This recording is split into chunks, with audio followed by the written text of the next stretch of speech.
आपल्या तालुक्यामध्ये 3 आमदार होऊन गेलेत। माजी आमदार चारोस्कर, माजी आमदार महाले आणि आता विद्यमान आमदार झिरवड साहेब।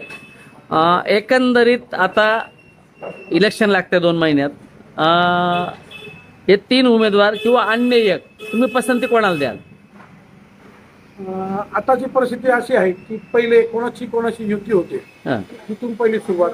बरोबर, कोणते पक्ष युती करतायत, कोणी काय करणार आहे, नंतर कोणते उमेदवार येतील याची सगळ्यात मोठी चर्चा अजून तर मार्केटला आहे। जोपर्यंत ते येत नाही तोपर्यंत आपण कोणाला पसंती द्यावी हे कसं काय ठरवावं। आणि आमची पसंती त्यालाच राहील का जो वणी त्या दिंडोरी मतदारसंघाचा विकास करत। आमची मतदान हे फक्त विकासावर राहील, बाकी कोणत्याही गोष्टीला आमचं बर। झिरवड साहेब उपाध्यक्ष आहेत विधानसभेचे, त्या मानाने मतदारसंघाचा विकास झाला का?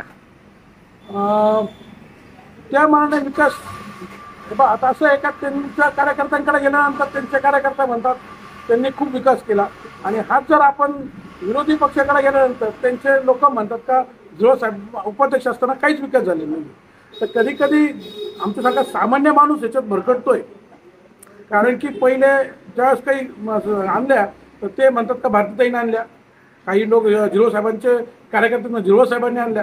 त्याच्यात सत्यता काय हे जोपर्यंत तुम्ही पत्रकार लोक आम्हाला सांगत नाही का खरं ही स्कीम कोणी आणलेली, त्यापर्यंत आम्ही काय कोणा सांगणार? बर, झिरवड साहेब हे अजितदादा पवार गटाकडे गेलेत। झिरवड खास पवार साहेबांचे आहेत, जवळचे आहेत। आता इलेक्शन काळात ते परत पवार साहेबांकडे येऊ शकतात का? या इलेक्शन मध्ये मागच्या 5 वर्षात महाराष्ट्राने जे काही घडलेलं पाहिलेलं आहे त्याच्यात काही घडू शकतं। त्यामुळं आम पब्लिक याच्यामध्ये काही निर्णय देऊ शकत नाही, कारण की जी शिवसेना आजपर्यंत कधी काँग्रेसशी हात मिळवणार नाही असं सांगणारी शिवसेना सुद्धा काँग्रेसशी हात मिळवू शकते, आणि अजित पवार सुद्धा बीजेपीवर जाऊ शकतात। तर काही होऊ शकतं, त्याच्यामुळे आपण सर्वसामान्य पवार साहेबांकडे येतील का परत? काय सांगता तुम्ही? बर, महाविकास आघाडी आणि महायुती असे 2 पक्ष झालेले आहेत। बरोबर, तुमचा कौल कोणाकडे असणार? आमचा कौल तुम्हाला मी पहिले सांगितलं फक्त विकासाकडे राहणार।